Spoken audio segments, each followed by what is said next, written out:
और कल वाली क्लास में जो मैंने आपको बेसिक्स बताया था गुडविल चैप्टर के अंदर,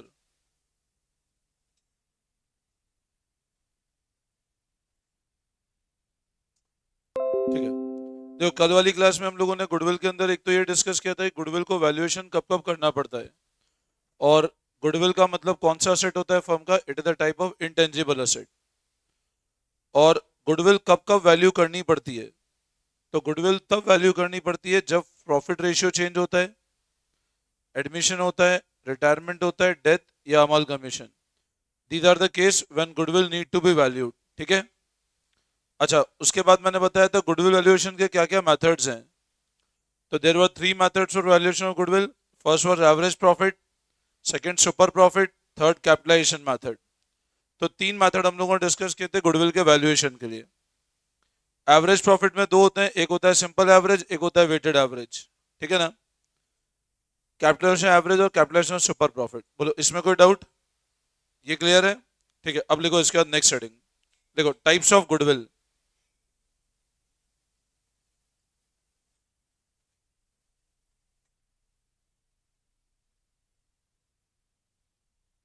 नेक्स्ट हेडिंग लगाओ टाइप्स ऑफ गुडविल।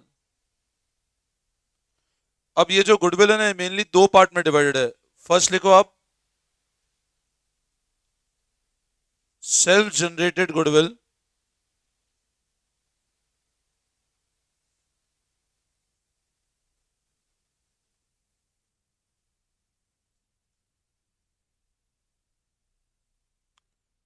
सेकंड होती है परचेज गुडविल। मतलब जो गुडविल है that is divided into two part. First is known as self generated goodwill and second one is known as purchase goodwill. Now जैसे name बता रहा है self generated goodwill, what do you mean by this word? मतलब खुद ने मेहनत करके business की गुडविल बनाई है, सेल्फ जनरेटेड। और ये तभी बनेगी जब बिजनेस को ओवर द ईयर क्या होंगे, तो ऐसी गुडविल जो एफर्ट डाल करके खुद ने मेंटेन करी है या खुद ने क्रिएट की है, उसको बोलते हैं सेल्फ जनरेटेड गुडविल। और परचेज मतलब क्या होता है, कहीं से खरीद ली हमने। जैसे मान लो कोई रनिंग बिजनेस खरीदा हमने किसी का। अब रनिंग बिजनेस खरीदा और मान लो पेमेंट जैसे अज्यूम करो उसके असेट लिए अपन ने 5 लाख के, और लेट से पेमेंट किया उसको 3 लाख रुपए।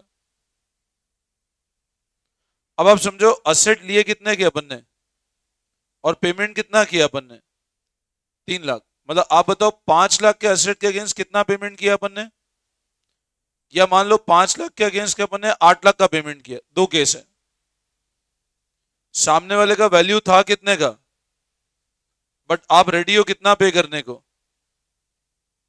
जैसे अभी आप एक चीज समझो, काफी बार बैंक्स के मर्जर, मैं काफी बार कंपनीज के मर्जर्स होते हैं। जैसे पहले एक राजस्थान बैंक हुआ करता था, वो आईसीआईसीआई में जाके मर्ज हो गया। तुम देखा होगा स्टेट बैंक के सारे ब्रांचेस मर्ज हो गई। अब इसका पर्पस क्या था, एक तो सिनर्जी लाना और एक सारा कस्टमर एक ही तरफ अट्रैक्ट कर लेना। पहले एक कंपनी आती थी फिएट करके, उसको टेक ओवर कर लिया टाटा ने। इसका मतलब इसका जो गुडविल जो कस्टमर बेस है डायरेक्टली इसको ट्रांसफर हो गया है पूरा का पूरा। तो ये गुडविल कौन सी है? अब आप समझो, हमने कोई असेट लिए, कितने के असेट लिए? असेट लिए 5 लाख के, बट पेमेंट कितना किया? अब 5 लाख के असेट लिए और पेमेंट 8 लाख का किया, तो बोलो कितना ज्यादा पेमेंट किया? अब 3 लाख रुपए किस चीज का पे किया होगा आपने? गुडविल का। कि भाई सामने वाला का वैल्यू 5 लाख है बट 8 लाख देने को तैयार हो आप। वर्थ 5 लाख ही है बट कितना देने को तैयार हो आप? तो आप 3 लाख किसका दे रहे हो? गुडविल। अब ऐसे केसेस में बताओ एंट्री कैसे करोगे आप? असेट कितना टेक ओवर किया आपने? 5 लाख। आप बोलोगे 3 लाख रुपए एक्स्ट्रा किसका दिया हमने? गुडविल। और टू, ऐसे होगी एंट्री। तो अब मेरे को बताओ अगर इस केस में बैलेंस शीट बने तो बैलेंस शीट में आपको इधर क्या दिखेंगे और साथ में क्या दिखेगी? 3 लाख की। मेरी बात फिर समझना। आपने एक कंपनी के असेट जो टेक ओवर किए, वो असेट टेक ओवर किए 5 लाख के, बट आपने जो बदले में पेमेंट किया वो पेमेंट किया लेट से 8 लाख का। अब 5 लाख के असेट टेक ओवर किए और पेमेंट किया 8 लाख का, मतलब बोला कितने रुपए ज्यादा पे किए अपन ने? तो आप 3 लाख रुपए जो ज्यादा दे रहे हो वो किसके दे रहे हो? आप गुडविल के तो दे रहे हो 3 लाख रुपए ज्यादा, जो जिसकी वैल्यू आज जैसे मान लो पेन की एमआरपी 20 रुपए, और सामने वाला बोलता है मैं 30 में बेचूंगा इसको, और आप फिर भी लेने को तैयार हो 30 में। 20 की चीज है, you are ready to pay 30 and ready to buy that thing, तो आप जो 10 रुपये एक्स्ट्रा दे रहे हो गुडविल की तो दे रहे हो आप। तो आप मेरी बात एक समझो, 5 लाख के एसेट के अगेंस्ट पेमेंट कितने का किया? 8 लाख, तो 3 लाख रुपए किसके दिए हमने? गुडविल के। तो असेट डेबिट किया 5 लाख, गुडविल 3 लाख, तो बैंक कितना? 8 लाख। अब आप बताओ इधर अपन ने क्या किया, ये जो बैलेंस शीट बनाई इसमें असेट कितना लिखा, गुडविल कितनी लिखी? अब ये जो गुडविल जो बैलेंस शीट में दिखेगी ये हमेशा कौन सी गुडविल होगी? ये परचेज गुडविल है। ये कौन सी गुडविल एक तरह से? तो बैलेंस शीट में जो भी गुडविल दिखती है वो हमेशा कौन सी गुडविल होती है?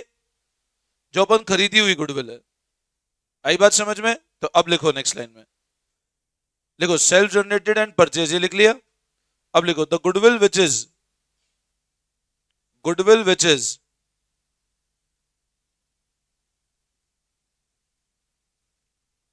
generated over the years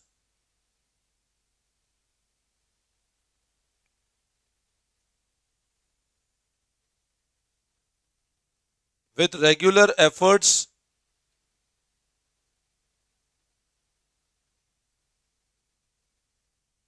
and profit of business। Goodwill which is generated over the year, जो पिछले सालों में जनरेट हुई एफर्ट डाल के और प्रॉफिट से, is known as self generated goodwill.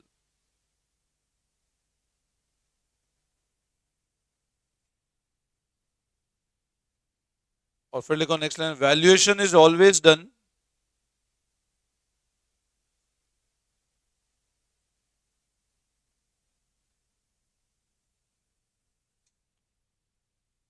For self generated goodwill. Valuation हमेशा किसका दिया जाएगा?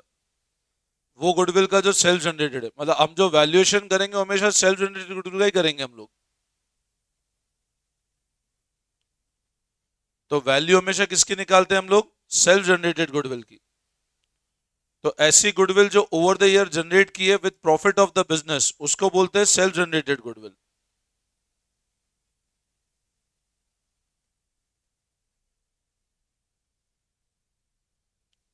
बोलो इसमें कोई doubt?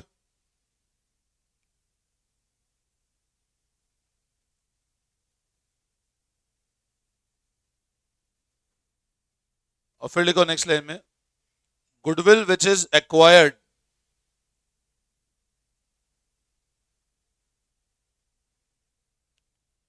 Bye purchasing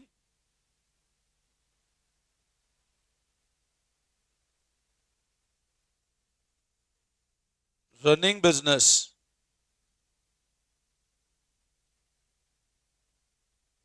of another organisation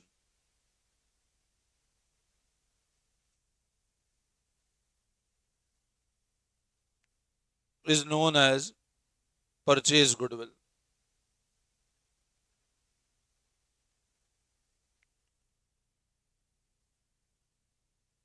goodwill which is shown in balance sheet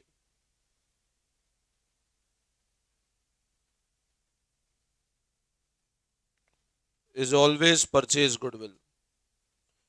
जो गुडविल बैलेंस शीट में दिखती है हमेशा कौन सी होती है? Purchase goodwill.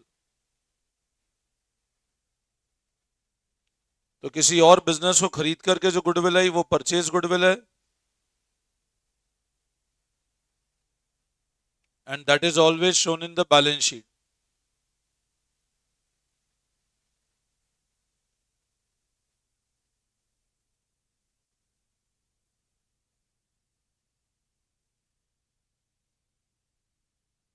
तो गुडविल जो ओवर द ईयर जनरेट हुई है उसको बोलते हैं सेल्फ जनरेटेड गुडविल, और जो आपको रेडी मिल गई कहीं से खरीद करके वो कहलाती है परचेज गुडविल।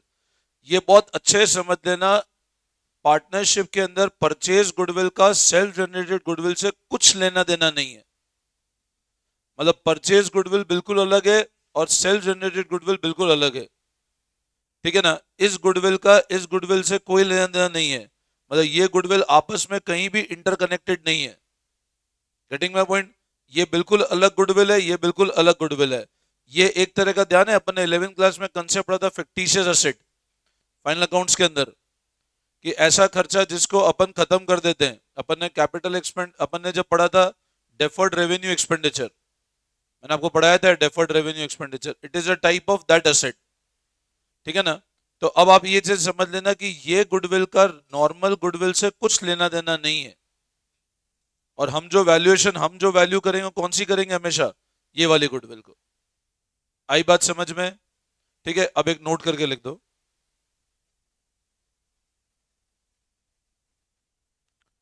देखो, एज पर AS 26, ये अकाउंटिंग स्टैंडर्ड है। अकाउंटिंग स्टैंडर्ड का मतलब होता है अकाउंटिंग के रूल, अभी ये समझ लो। अकाउंटिंग स्टैंडर्ड मतलब अकाउंटिंग के रूल। देखो आप, सेल्फ जनरेटेड गुडविल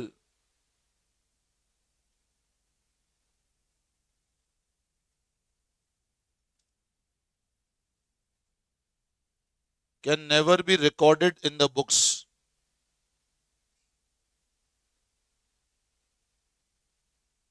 सो कभी बुक्स में रिकॉर्ड नहीं कर सकते हो आप।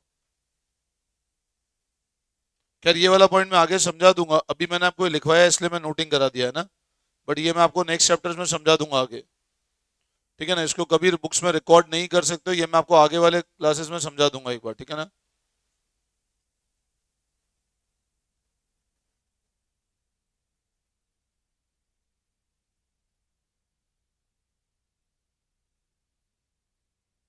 बोलो, यहां तक कोई डाउट? Any confusion? क्लियर है बिल्कुल? तो ये जितने टॉपिक पढ़ाए सारे क्लियर हैं अभी तक? ठीक है। अब मैंने आप लोगों को है ना कल ये बताया था गुडविल वैल्यूएशन के कौन कौन से मेथड्स हैं।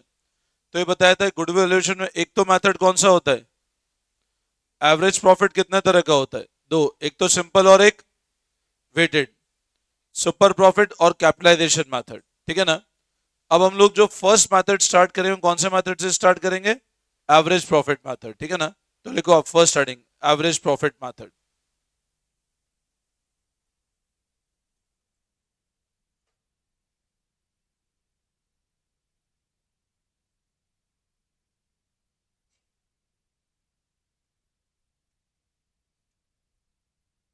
हेडिंग लगाओ एवरेज प्रॉफिट मेथड।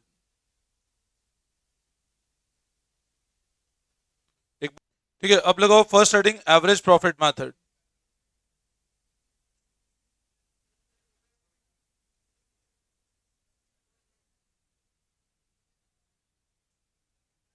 लिखो एवरेज प्रॉफिट मेथड, अब बातें नहीं। लिखो आप, गुडविल इक्वल्स टू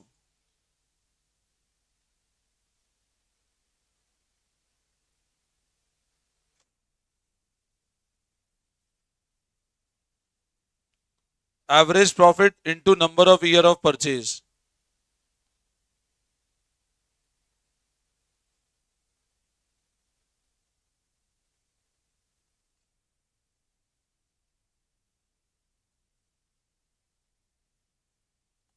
देखो एक बार ये formula, goodwill equals to average profit into number of year of purchase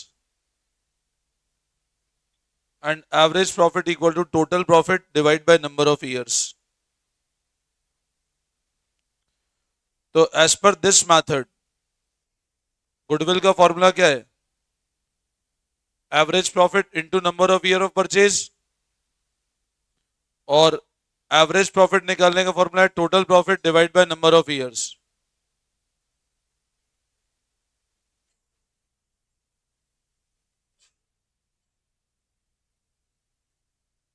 ये नोटिंग कर लिया? और number of year of purchase आपको हमेशा क्वेश्चन में गिवन होगा। Number of year of purchase मतलब कि अगर बिजनेस को आज मान लो कांस्टेंट मोड पे छोड़ दिया जाए, हम कुछ नहीं करें, तो ये बिजनेस अपने लेवल पे गुडविल के दम पे कितने साल चल जाएगा? ठीक है ना? तो जनरली ये क्वेश्चन में गिवन होगा। और average profit is total profit divide by number of year. देखो एग्जांपल से देखते हैं हम। क्वेश्चन में फर्स्ट का एग्जांपल देखो। क्वेश्चन में फर्स्ट है पेज नंबर 2.35 लिख दो आप।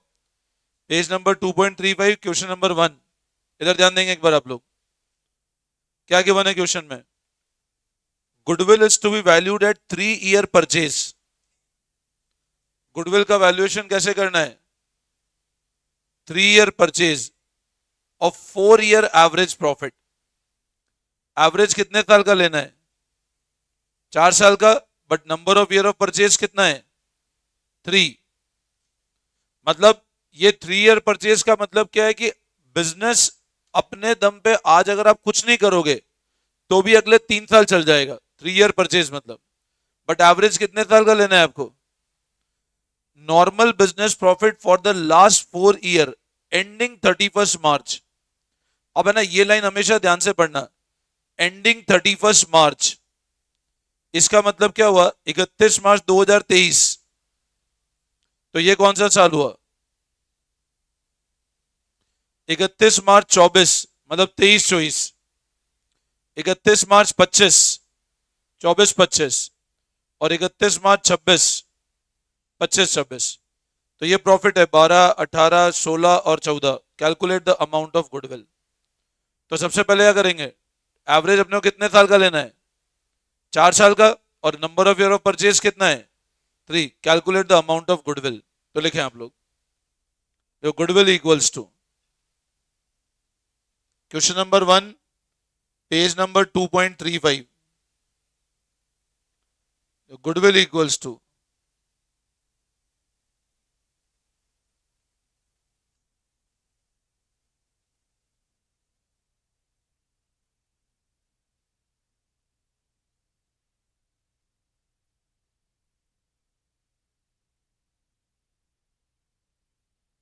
Total profit upon number of year.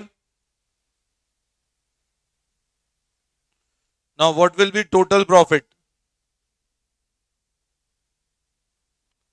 बोलो टोटल प्रॉफिट कितना होगा? इन सबको जोड़ दें। ऐड करो 12,000।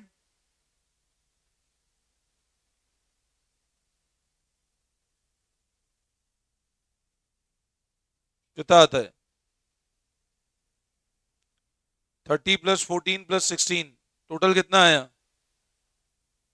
60,000 रुपए। तो एवरेज प्रॉफिट कितना आएगा? 15,000 रुपए।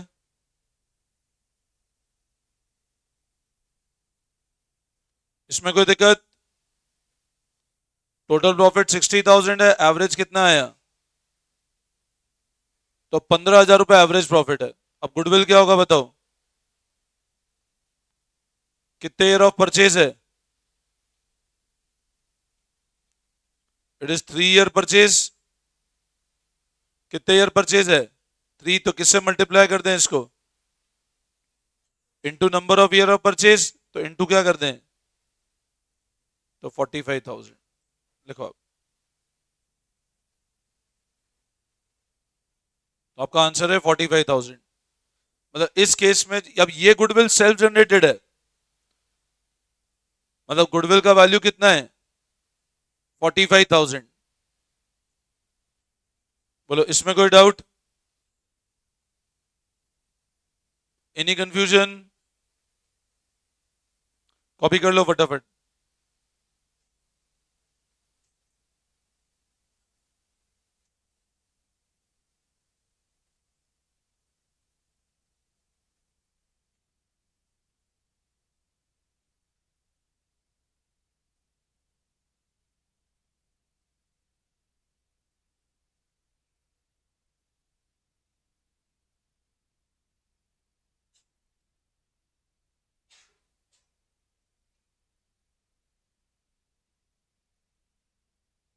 कर लिया नोटिंग?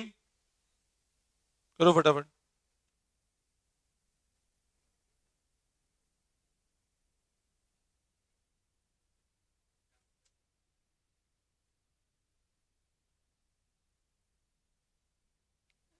आ जाऊं सेकंड वाले पार्ट पे, नेक्स्ट क्वेश्चन पे।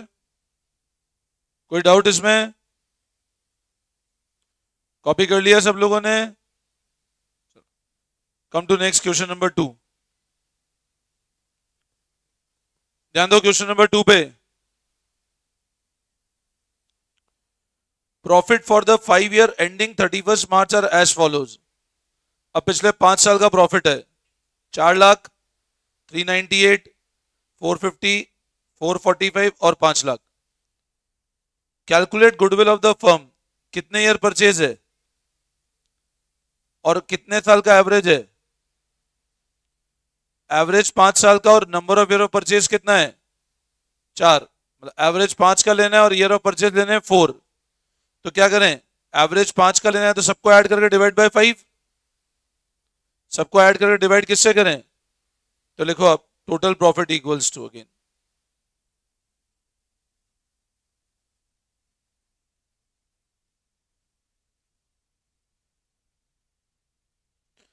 अब ऐड करो आप 4 lakh plus 3,98,000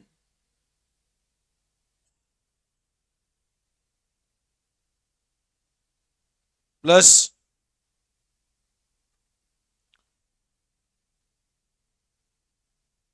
4 lakh plus 398 plus कर दो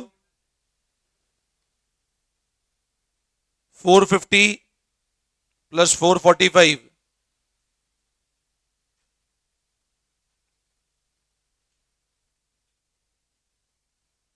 प्लस 5 लाख।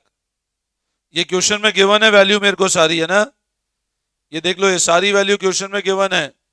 4 लाख, 398, 450, 445 और 5 लाख। ये सब क्वेश्चन में गिवन है यहाँ पर मेरे को। 4 लाख प्लस 398 ये सब गिवन है क्वेश्चन में।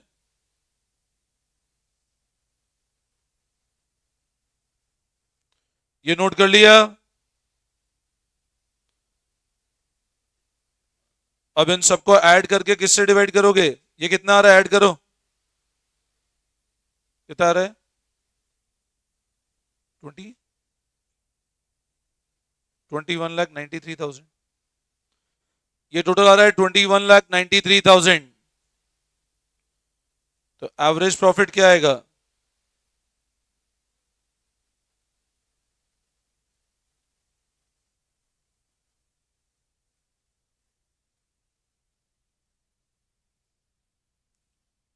तो 21,93,000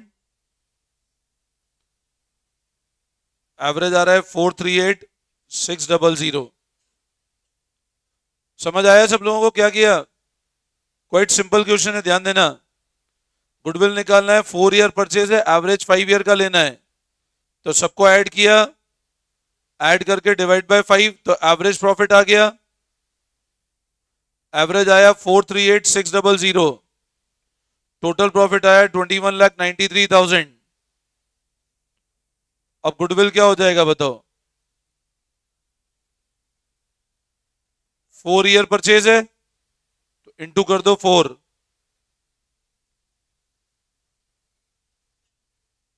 तो 17,54,400।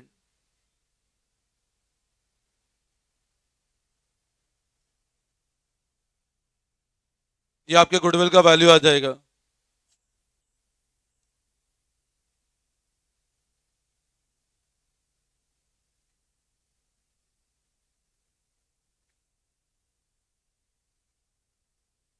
बोलो, इसमें कोई डाउट?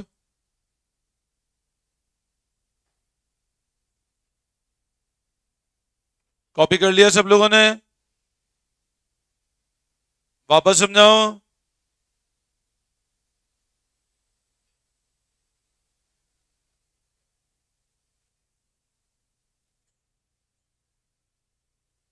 ये 2 क्वेश्चन क्लियर है बिल्कुल? ठीक है, चलो अब लगाओ नेक्स्ट हेडिंग। इसी में आगे लगाओ वैल्यूएशन ऑफ गुडविल,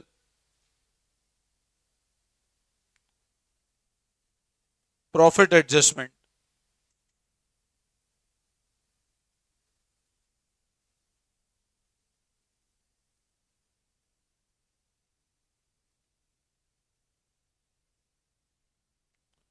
देखो next heading, valuation of goodwill profit adjustment.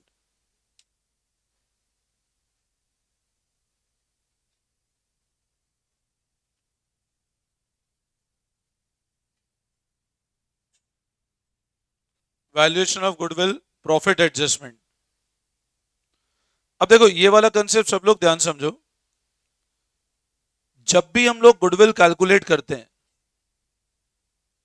सब लोग सुनना ध्यान से, when ever you calculate goodwill,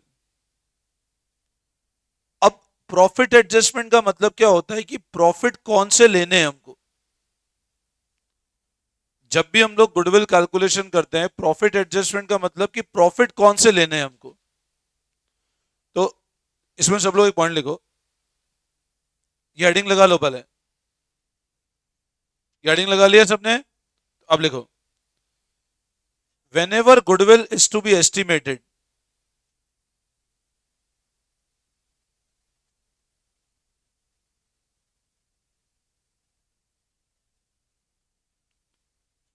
profit to be considered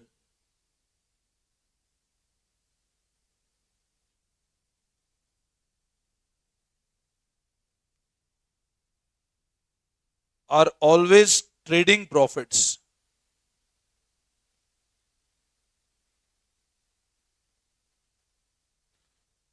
Profit to be considered are always trading profit.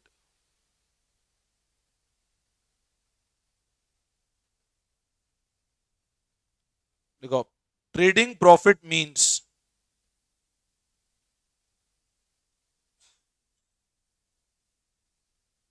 profit that have arisen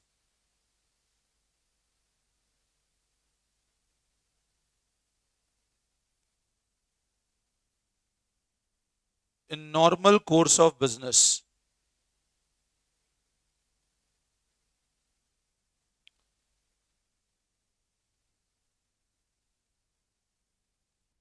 देखो एक बार, whenever goodwill is to be estimated, profit to be considered are always trading profit. Trading profit means profit that have arisen in the normal course of business. फिर लिखो आप,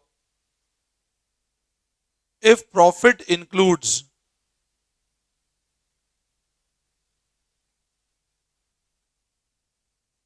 any item of abnormal nature,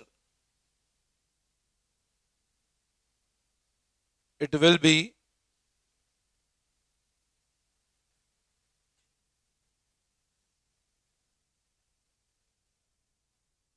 excluded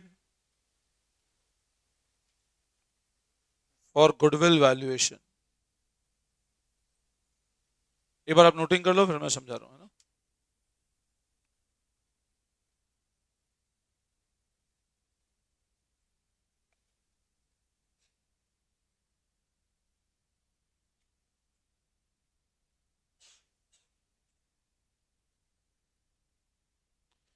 अब देखो ये वाला point सब लोग ध्यान से समझना, क्या गिवन है। जब भी हमको गुडविल एस्टिमेट करना है, सुनना ध्यान से, बातें नहीं, जब भी गुडविल एस्टिमेट करना है तो जो प्रॉफिट कंसिडर करने हैं वो हमेशा कौन से प्रॉफिट होंगे? Trading profit. जब भी गुडविल एस्टिमेट करना है तो जो प्रॉफिट कंसिडर करने हैं वो हमेशा कौन से प्रॉफिट कंसिडर करने हैं? ट्रेडिंग प्रॉफिट का मतलब है ऐसे profit which have arise in the normal course of the business. अगर प्रॉफिट कोई भी ऐसा आइटम इंक्लूड करेगा जिसका नेचर क्या है? अब नॉर्मल है, तो उसको हमेशा एक्सक्लूड करेंगे गुडविल वैल्यूएशन के लिए। अब जैसे समझना, मान लो मेरे को लेट से मेरे बिजनेस की गुडविल निकालनी है। अब आप एक चीज समझना, उसमें जो मैं प्रॉफिट लूंगा ना, वो प्रॉफिट प्योर वो प्रॉफिट होना चाहिए जो कौन सा प्रॉफिट है? बिजनेस का प्रॉफिट होना चाहिए। अभी आप एक चीज समझो, जैसे मान लो मेरे को ऐसा गिवन है, अपन ने ध्यान है 11 में पीएनएल अकाउंट बनाना सीखा था,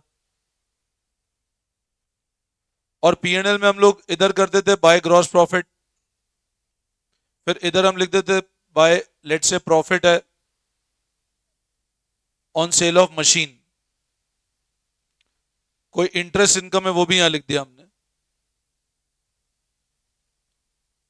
अब मेरे को एक बात बताओ, ये ग्रॉस प्रॉफिट तो प्योर बिजनेस डायरेक्ट इनकम थी मेरी, यहां आया नेट प्रॉफिट। अब ये जो नेट प्रॉफिट है, आप बताओ ये नेट प्रॉफिट इस इनकम के कारण बढ़ा हुआ है ना। जैसे एक चीज मेरे को बताओ, मैंने कहा मेरे बिजनेस का प्रॉफिट हुआ लेट से कुछ सालों का, मैं ऐसा बोलता हूं 2022, 2023, 2024 और 2025, मैं इस साल प्रॉफिट 2 लाख था, इस साल 2.5 लाख था, इस साल 2.25 लाख था, और इस साल प्रॉफिट लेट से मेरा 15 लाख था। अब मेरे को बताओ इन चारों साल में कोई ऐसा ईयर दिख रहा है जो अबनॉर्मल नेचर का है? कौन सा वाला? ये वाला। अच्छा, इसमें क्या अबनॉर्मेलिटी दिख रही है बताओ तुमको? प्रॉफिट ज्यादा है। अब मुझसे पूछा कि प्रॉफिट यहां ज्यादा क्यों है। मान लो कोई बिजनेस परचेज करने आया, बोलता हम गुडविल निकालनी है, बोला प्रॉफिट इतना ज्यादा कैसे हो गया यहां पर। मैंने कहा इस प्रॉफिट के ज्यादा होने के कारण है, इस साल 15 लाख का प्रॉफिट था, इस साल हमने कोई जमीन बेची थी और उसको बेच के हमको लेट से 12 लाख का प्रॉफिट हुआ था। अब मेरे को एक बात बताओ, ये जो लैंड की सेल पे मेरे को गेन है, क्या इससे मेरे बिजनेस की गुडविल बढ़ेगी या घटेगी क्या? क्या इससे मेरे बिजनेस की गुडविल पे कोई इंपैक्ट आएगा क्या? मेरे को मेरे बिजनेस की गुडविल निकालनी है, मेरे पास कोई एंसेक्ट्रल प्रॉपर्टी थी, पुरानी प्रॉपर्टी मेरे फोर फादर से आई थी मेरे पास, उसको मैंने बेचा और उस पर प्रॉफिट हुआ, तो उससे क्या मेरी गुडविल बढ़ेगी क्या? तो जब मैं बिजनेस की गुडविल निकालूंगा तो ये कहलाता है अबनॉर्मल गेन। तो अब बताओ वापस मेरे को रूटीन प्रॉफिट पे आना है, तो क्या करना चाहिए? इसको माइनस कर दें। तो आप क्या बोलोगे, 15 में से क्या माइनस कर दो, तो प्रॉफिट कितना आएगा? 3 लाख। समझे बात को? तो अब नॉर्मल गेन है तो माइनस कर देना चाहिए। अब इसी तरह मान लो कभी मेरे को कोई अबनॉर्मल लॉस हो गया, मान लो मेरे को ऐसा गिवन है कि अज्यूम करो मैंने कहा ये मेरे अलग अलग साल का प्रॉफिट है, जैसे इस साल प्रॉफिट 3 लाख है, इस साल 4 लाख है, मैंने कहा इस साल 1 लाख है, और इस साल मेरे को लॉस हो गया लेट से 10 लाख का। अब वापस आप बोलोगे ये अब नॉर्मल ईयर है। अब बोला है 10 लाख का लॉस कैसे हुआ, मैंने कहा मैंने कोई शेयर मार्केट में पैसा लगाया था और वहां मेरे को 13 लाख रुपए का नुकसान हो गया था। अब आप कहते हो यार ये सर के यहाँ तो नहीं पढ़ना हमको। बोले क्यों? बोले सर शेयर मार्केट में काम करते हैं और वहां नुकसान कर देते हैं, हमारी फीस का नुकसान सर वहां कर देते हैं पूरा का पूरा, तो सर की गुडविल खराब होगी, तो उससे क्या फर्क पड़ना है? भाई बिजनेस की गुडविल पे शेयर मार्केट लॉस से कोई इंपैक्ट नहीं आएगा ना। तो वापस मेरे को जो प्रॉफिट चाहिए तो इसको एक्सक्लूड करना पड़ेगा। मैंने कहा लॉस नहीं था, बिजनेस बिजनेस में तो 3 लाख का प्रॉफिट था, बट 3 लाख का प्रॉफिट था और शेयर मार्केट में कितने का लॉस था, इसलिए तुमको ये 10 लाख रुपए नेगेटिव दिख रहा है। तो अब आप बताओ ये कहलाता है अबनॉर्मल लॉस, इसके इफेक्ट को एक्सक्लूड करना है तो आप ऐड कर दो। तो हमेशा ध्यान रखना जब भी हम लोग गुडविल को वैल्यू करेंगे, प्रॉफिट जो लेंगे that profit will always be trading profit, और any effect of abnormal gain या अबनॉर्मल लॉस उसको एक्सक्लूड करेंगे। अब ट्रेडिंग प्रॉफिट पे आने के लिए अगर अबनॉर्मल गेन है तो माइनस कर दो, और अबनॉर्मल लॉस है क्योंकि अब लॉस लेस हो चुका होगा ना, तो रूटीन पे आने के लिए प्लस कर दो। ये पॉइंट हमेशा ध्यान रखना। बोलो आई बात समझ में? क्लियर है? ठीक है, तो अब लिखो ये पॉइंट नेक्स्ट लाइन में।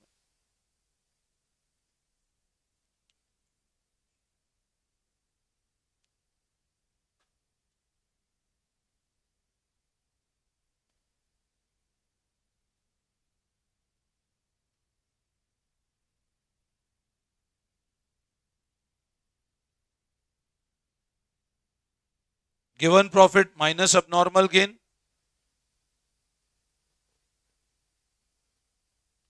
if abnormal gain is there तो बोले प्रॉपर लिख देना, इफ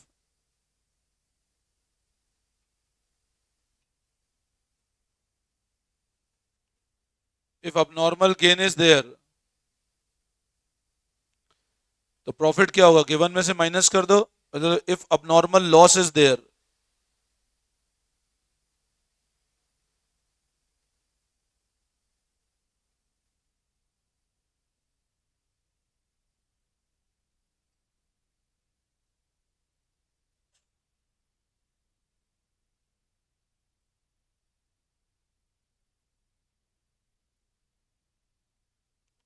तो गेन है तो profit equal to given profit minus, और लॉस है तो प्लस कर दो उसको।